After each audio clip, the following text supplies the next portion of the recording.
Hello students, myself Jagannath. Today we will study about tenses. It was your requirement that please sir tell about tenses. So I have made the video about the tenses. Please come. Tense means काल और काल तीन प्रकार का होता है। Present जो चल रहा है और पास्ट जो बीत गया आज से पहले और जो आज के बाद आने वाला है वो फ्यूचर होता है। Now come to present, past and future. The first one is present indefinite. इसकी पहचान है, हिंदी में जो सेंटेंस आते हैं तो लास्ट में ता है, ते हैं, ती हूँ, ऐसे जो पहचान होते हैं जो कि लास्ट में आते हैं। जैसे कि मैं खाना खाती हूँ, तुम बाजार जाते हो, वह घर जाता है। इस तरह के सेंटेंस आते हैं इसमें ता है, ती है, ते हैं, ती हैं, ये शब्द आते हैं। और इसकी जो सहायक क्रिया होती है वो डज और डू लगती है। एक वचन के साथ डज और बहुवचन के साथ डू का प्रयोग किया जाता है। इसके बाद जो सेकंड वन है ये है प्रेजेंट कंटीन्यूअस टेंस और इसकी पहचान है रहा है, रही हैं, रहे हो, रहा हूँ। इस तरह से ये शब्द के अंत में आते हैं या जो भी सेंटेंस होता है उसके वाक्य के अंत में ये शब्द आते हैं। और इसकी सहायक क्रिया क्या है, इज, एम, आर और वर्ब की फोर्थ फॉर्म लगती है, इसे आईएनजी फॉर्म कहते हैं।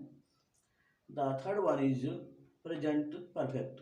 प्रेजेंट परफेक्ट में जो वाक्य के अंत में आते हैं चुका है, चुकी हैं, लिया है, ली है, इस तरह से शब्द आते हैं।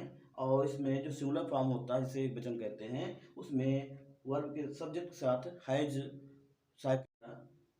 और बहुवचन के साथ हैव सहायक क्रिया का यूज किया जाता है और वर्ब की थर्ड फॉर्म का यूज किया जाता है। The next one is present perfect continuous tense. इस प्रकार के वाक्यों के अंत में रहा है, रही है, रहे हैं ये शब्द आते हैं। और इसमें कंटीन्यूअस और परफेक्ट कंटीन्यूअस जैसे सेम प्रकार के सेंटेंस होते हैं, बस डिफरेंस ये है यहाँ पर समय का यूज होता है, समय के साथ से का यूज किया जाता है और से के लिए सिंस और फार का यूज किया जाता है। इसमें टाइमिंग होती है इसलिए कंटीन्यूअस से डिफरेंट होता है। और यहाँ पर जो आपका सिंगुलर सब्जेक्ट हैं उनके साथ हैज का यूज किया जाएगा और प्लूरल के साथ have plus been, has been और हैव बीन प्लस वर्ब की फोर्थ फॉर्म का यूज किया जाता है। The next one is past indefinite tense. Past indefinite में जो वाक्य होते हैं उनके अंत में आया, गया या ता, था, ते थे या ती थी ऐसे शब्द आते हैं।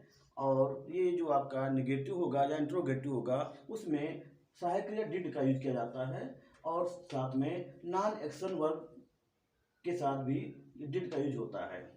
जो अभी आपका एक्शन और नॉन एक्शन वाली बात आ गई तो जो एक्शन वर्ब्स होते हैं जैसे प्ले, सिंग, डांस, राइट, जंप, स्विंग, जिसमें फिजिकल मूवमेंट होता है ये एक्शन वर्ब्स होते हैं। और जो नॉन एक्शन वाले वर्ब्स होते हैं जैसे थिंक करने में किसी प्रकार का फिजिकल मूवमेंट नहीं होता है। अंडरस्टैंड करना, हम सोच रहे हैं, इसमें कोई फिजिकल मूवमेंट नहीं होता है। लव करना, हेट करना, ये सब जो है नॉन एक्शन वर्ब्स होते हैं, इनके साथ भी डिड का यूज होता है।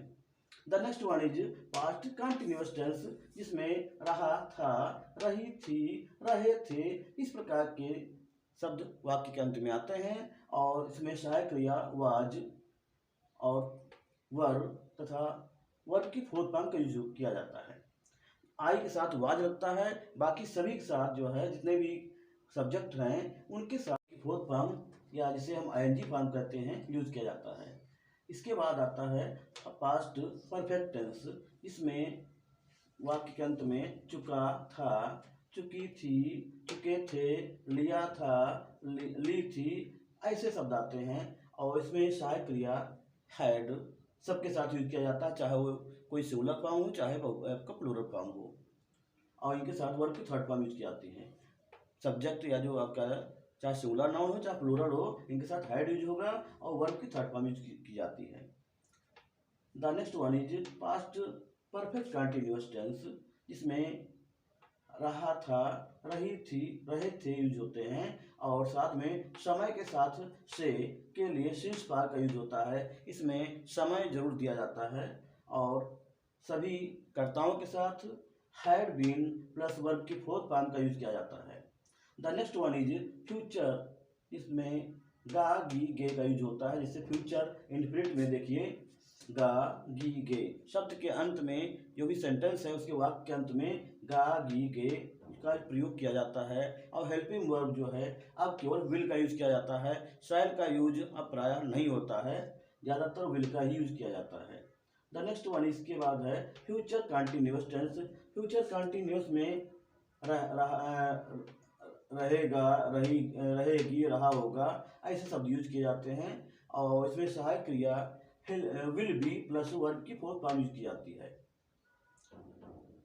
The next one is future perfect. Future perfect में चुकेगा, चुकेगी, लिया होगा ऐसे शब्द आते हैं।